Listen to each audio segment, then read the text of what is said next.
Assalamualaikum warahmatullahi wabarakatuh. Perkenalkan, nama saya Seika Alivia Nur Cahyadi dengan NIM G00231178 dari kelompok B5.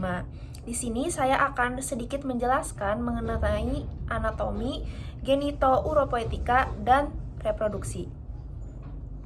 Untuk topik-topik yang akan saya bahas, yang pertama itu ada ereksi dan ejakulasi, lalu kelenjar-kelenjar yang ada di reproduksi, lalu proses fertilisasi, perjalanan urin, dan proses berkemih.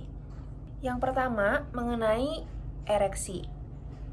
Nah, ereksi ini terjadi akibat stimulus seksual, yaitu penglihatan suara, bau, bahkan stimulasi psikis. Nah, itu dapat diperkuat dengan rabaan langsung pada kulit tubuh ataupun area genital. Rangsang aferennya itu kuat melalui nervus dorsalis penis menuju ke sistem saraf pusat impuls eferen yang berjalan ke bawah menuju sistem parasimpatik S2 sampai S4, terletak di sebelah sini. Ini merupakan dalam serabut preganglionik parasimpatik. Nah, lalu si serabut ini tuh bersinaps dengan neuron postganglionik. Serabut preganglionik parasimpatik ini bergabung dengan plexus hipogastrik inferior.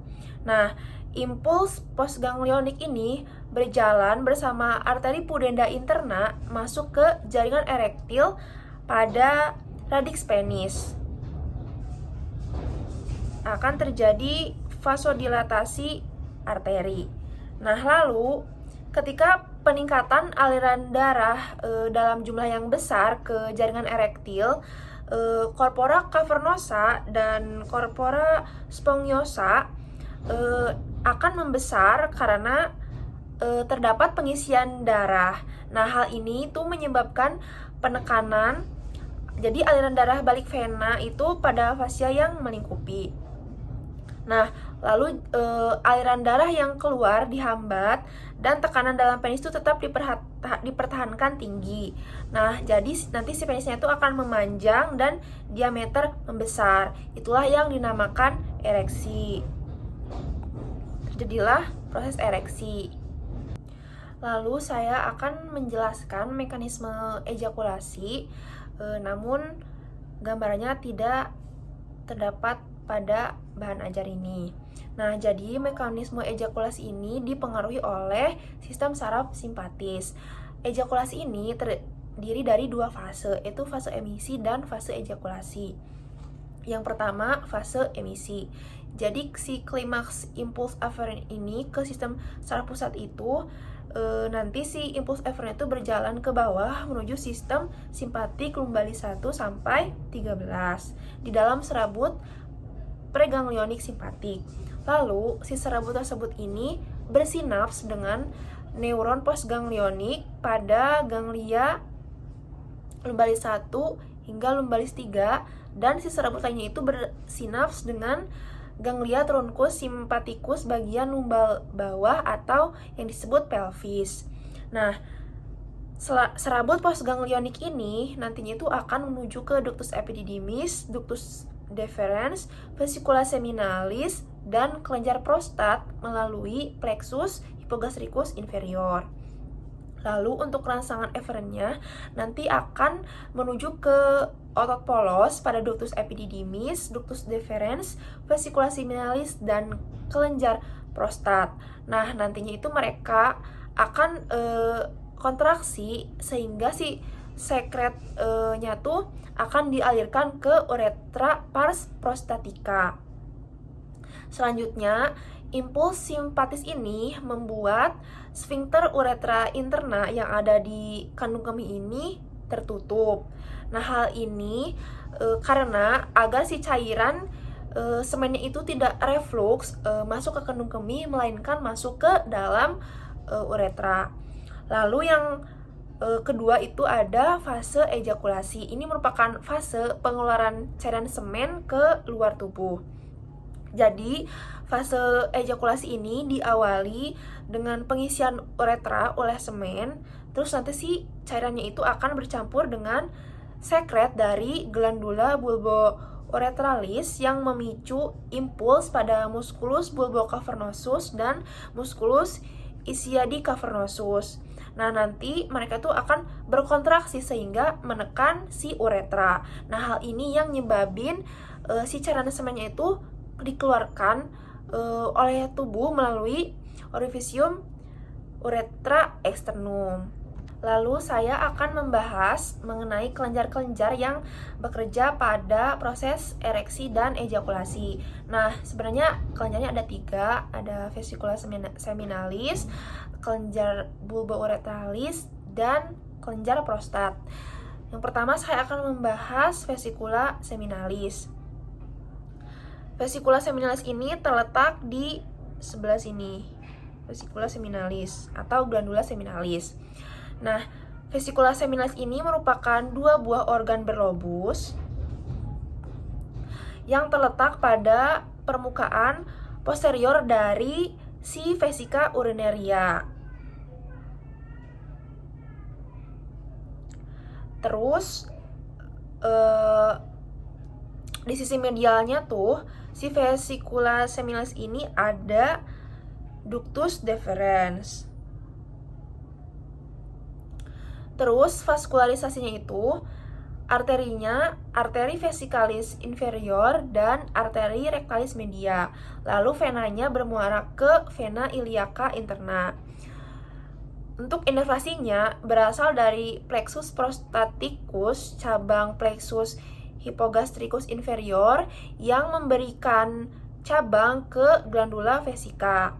Terus limfanya ini menuju lymphnodus iliaci interni.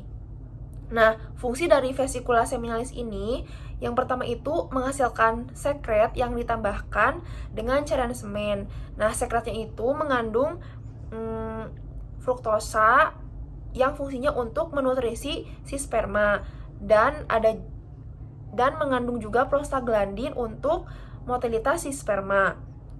Lalu si dinding vesicula seminalis ini akan berkontraksi selama ejakulasi yang mendorong isinya itu keluar melalui ductus ejaculatorius. Nah, nantinya si sperma bisa keluar ke uretra. Lalu kelenjar yang kedua ada glandula prostat. Nah, glandula prostat ini terletak antara kolum vesika dan diafragma urogenital.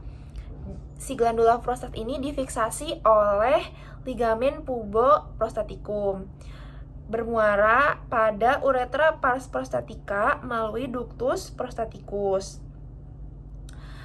Terus glandula prostat ini ada 5 lobus, yaitu anterior, medius, posterior, lateral, dextra, et sinistra. Nah, di glandula prostat ini ada 4 zona, yaitu zona transisional yang hijau ini, terus zona periuretral ini, zona sentral yang bagian dalam, dan zona anterior yang ini merupakan zona yang bebas kelenjar. Terus vaskularisasi glandula prostat ini untuk arterinya cabang-cabang dari arteri vesicalis inferior dan arteri rectalis media. Terus untuk venanya nanti akan membentuk flexus venosus pampiniformis, itu yang menampung darah dari vena dorsalis penis profunda bermuara ke vena iliaca interna. Terus untuk inervasinya ada plexus hypogastricus inferior, itu merupakan saraf simpatik yang merangsang otot polos prostat saat ejakulasi. Terus untuk limfenya yaitu lymphnodi iliaci interni, sama kayak vesicula seminalis.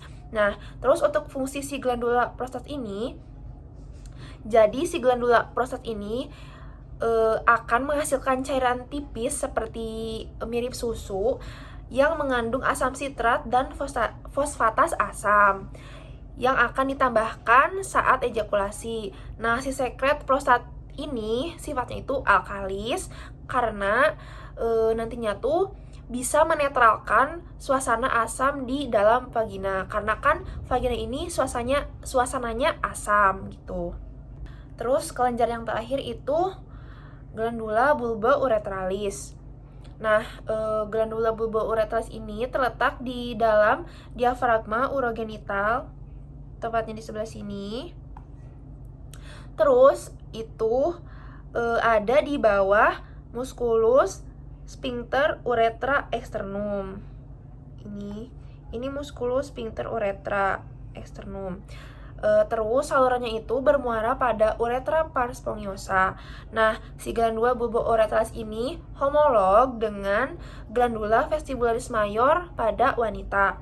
Nah, fungsi glandula bulba uretralis ini bisa menghasilkan sekret pada saat fase ereksi. Nah, nanti si cairan mukusnya tuh berfungsi untuk pelumas sebelum berhubungan seksual. Selanjutnya saya akan membahas mengenai mekanisme fertilisasi hingga implantasi. Nah, yang pertama itu fertilisasi.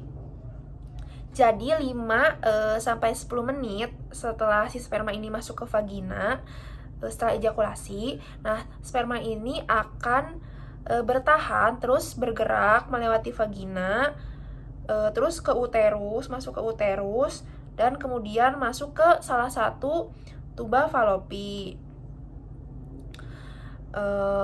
dan nantinya tuh akan bergerak ke arah ampula falopi.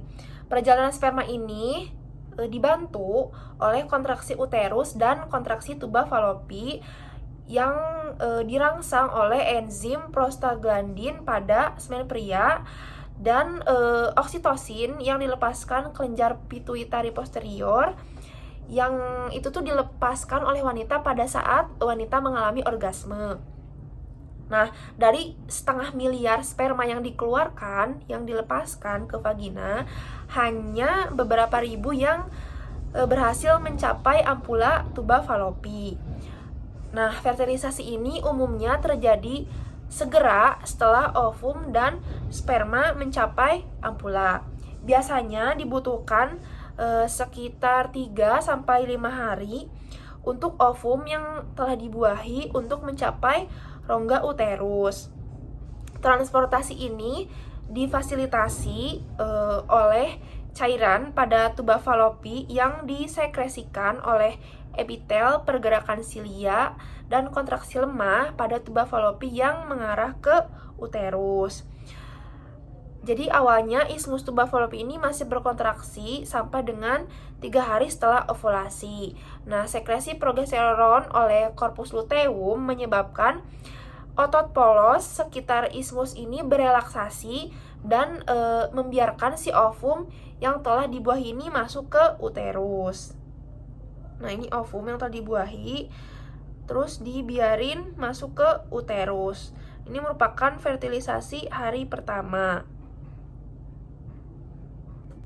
Selanjutnya mengenai proses sperma bisa menembus ovum.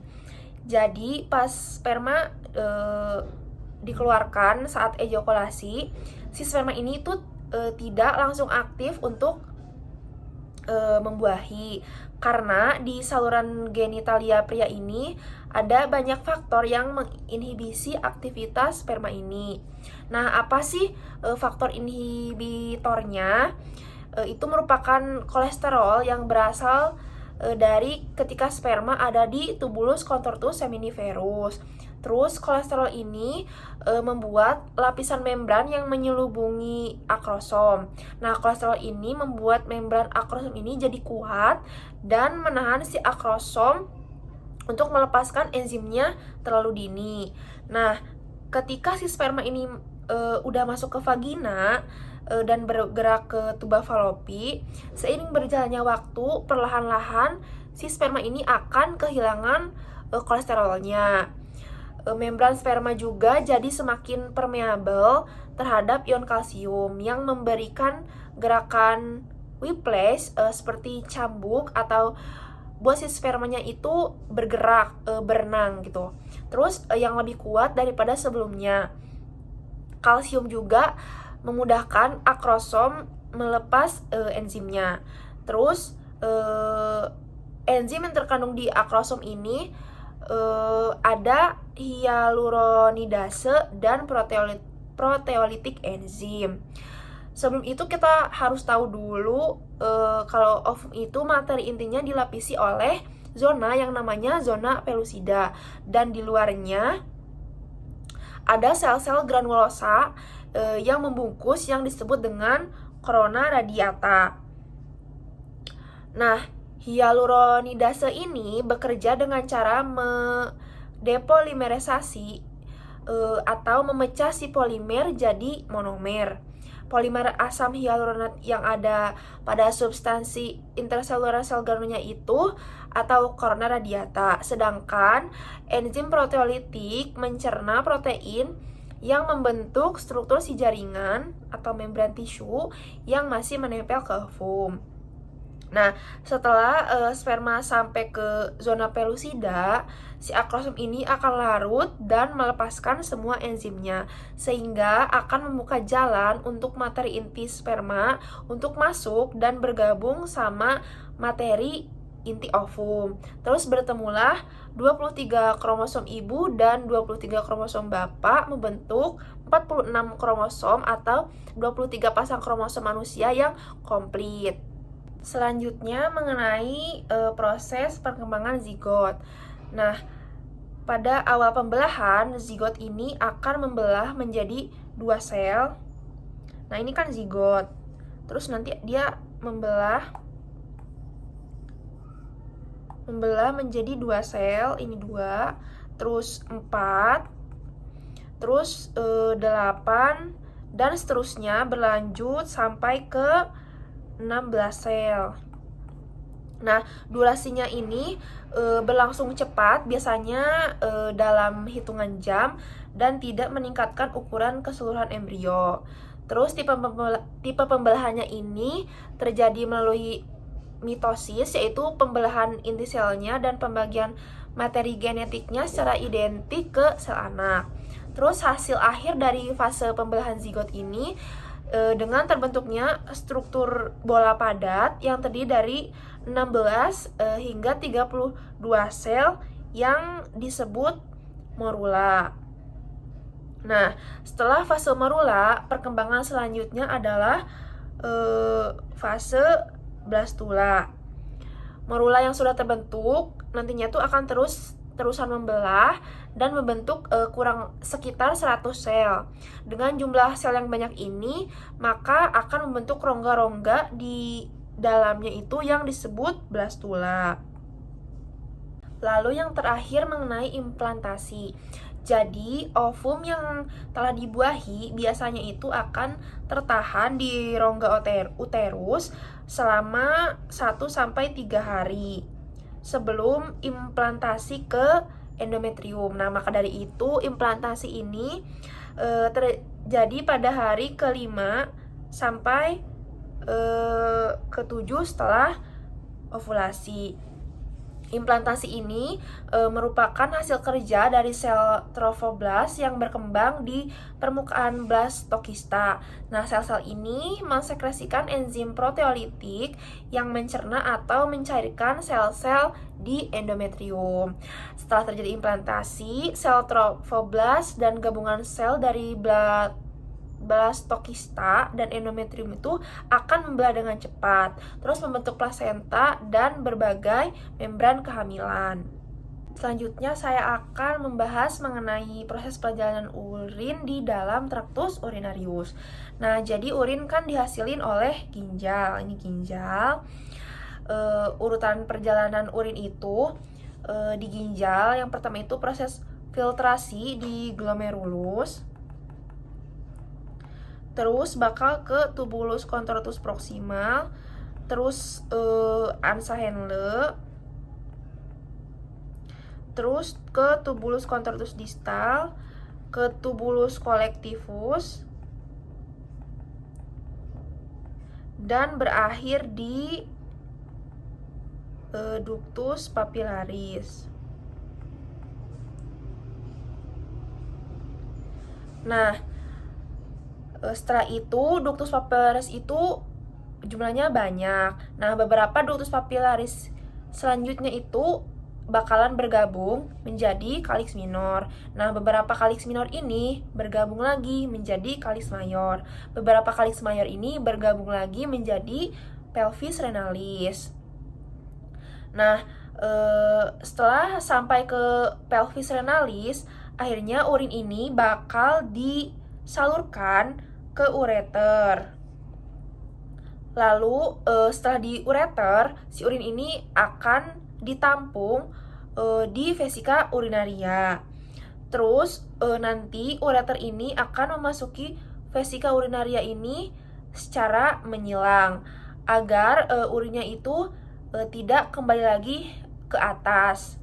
Nah, setelah si urin ditampung di vesika urinaria, itu nanti urinnya nggak bakal dikeluarkan ke uretra, tapi akan ditampung terlebih dahulu sembari menunggu sampai si vesika urinarianya itu penuh.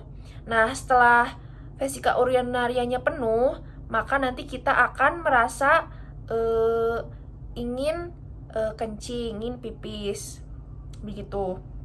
Terus kalau kita udah merasakan ingin buang air kecil, nanti si urinnya itu diterusin ke uretra untuk dikeluarkan dari tubuh.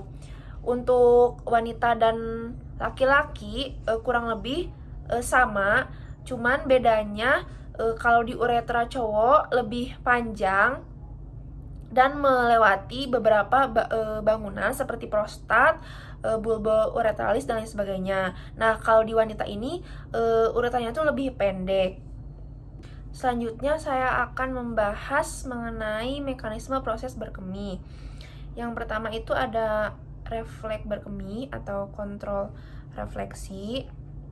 Nah, miksi atau kandung kemih ini atau berkemih maksudnya itu merupakan proses pengosongan kandung kemih yang diatur oleh dua mekanisme, refleks berkemih dan kontrol volunteer. Nah, refleks berkemih dimulai ketika si reseptornya tuh meregang di dalam dinding kandung kemih. Terus nanti si kandung kemihnya FYI, kandung kemih pada orang dewasa dapat menampung hingga kurang lebih 250 liter hingga 400 ml urin sebelum tegangan di dindingnya mulai cukup untuk meningkat untuk mengaktifkan reseptor gang.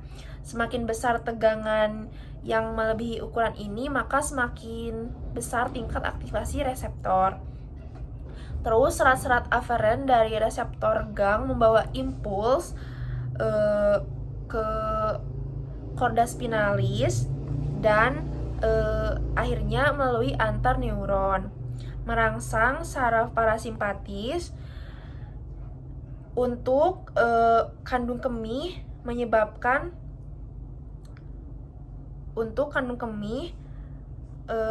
dan menghambat neuron motorik ke sphincter externum. Terus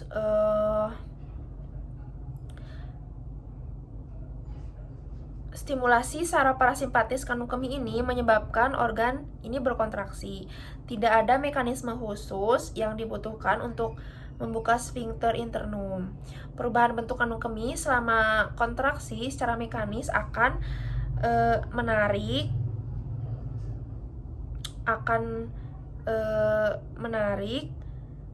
terbuka sphincter internum. Nah, secara bersamaan sphincter externum melemas karena neuron-neuron motoriknya dihambat.